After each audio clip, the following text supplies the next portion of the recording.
Train ও সময় উভয় বাড়ার ক্ষেত্রে যাত্রী কিন্তু বৃদ্ধি পেল নিউ গড়িয়া থেকে রবি মেট্রোতে, কারণ নিউ গড়িয়া থেকে রবি মেট্রো কিন্তু চলবে বেলেঘাটা পর্যন্ত।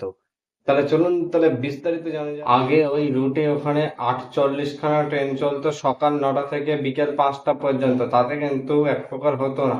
তাই সোমবার থেকে সময়সূচি বাড়ানো হয়েছে, ঠিক আছে।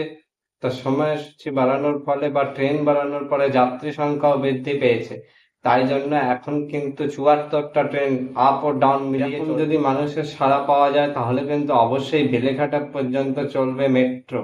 এটা কিন্তু সূত্রের খবর, মানে আমরা সূত্র থেকে খবরটা পাচ্ছি যে এটা কিন্তু চলবেই পুজোর আগেই, ঠিক আছে। বেলেঘাটা পর্যন্ত মেট্রো, তাই তো শুনে সোহাগা হবেই হবে, আর আপনাদেরও সুবিধা হবে। চলুন তাহলে পরবর্তী আপডেটটা দেখে নেওয়া যাক।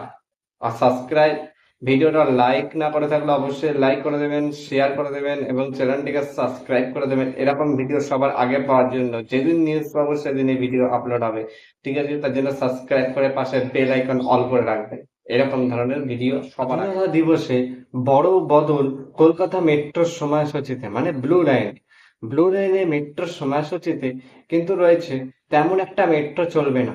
আপনারা মেট্রো পাবেন ভালোই দেরি দেরি করে, ঠিক আছে।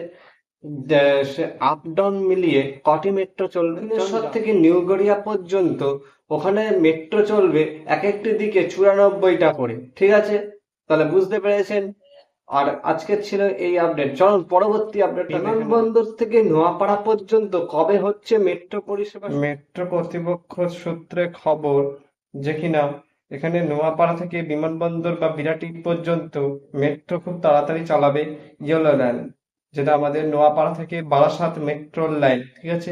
এই লাইনটা কিন্তু এয়ারপোর্টের সঙ্গে সংযোগ লাইন, মানে এখান দিয়ে কিন্তু আরো একটা লাইন আছে যেটা কিনা এটা জংশন স্টেশন। এখান থেকে এয়ারপোর্ট যেটা রয়েছে, এয়ারপোর্ট থেকে কিন্তু নিউ গড়িয়া পর্যন্ত আরেকটা মেট্রো লাইন রয়েছে যেটা আপনারা জানেন অরেঞ্জ লাইন নামে, ঠিক আছে। তা এইটার কাজ আপাতত কমপ্লিট নেই। সে বিমানবন্দর থেকে নোয়াপাড়া পর্যন্ত কিন্তু কাজ কমপ্লিট, পুরো কাজই কমপ্লিট। এখন শুধু মেট্রো যে কমিশনার অফ রেলওয়ে সেফটি, এই রেলওয়ে সেফটির তরফ থেকে যখন পারমিশন পেয়ে যাবে তখনই কিন্তু এই লাইনে কিন্তু পরিষেবা চালু হয়ে যাবে বিরাটি থেকে নোয়াপাড়া পর্যন্ত, বা বিমানবন্দর থেকে নোয়াপাড়া পর্যন্ত কিন্তু এই লাইনে পরিষেবা চালু হয়ে যাবে বলে সূত্রের খবর। এরকম ভিডিওর জন্য অবশ্যই সাবস্ক্রাইব করে রাখুন, আর নোয়াপাড়া বারাসাত মেট্রোর ভিডিওর আপডেট সবার আগে পেতে হলে সাবস্ক্রাইব করে বেল আইকনটা অল করে রাখবেন। তাহলে এই ছিল আজকের ভিডিও। এরকম ভিডিওর জন্য অবশ্যই সাবস্ক্রাইব করে রাখুন, পাশের বেল আইকন অল করে রাখুন, ঠিক আছে। তাহলে দেখা হচ্ছে নতুন একটা ভিডিওতে। ততক্ষণের জন্য সবাই সুস্থ থাকুন, ভালো থাকুন।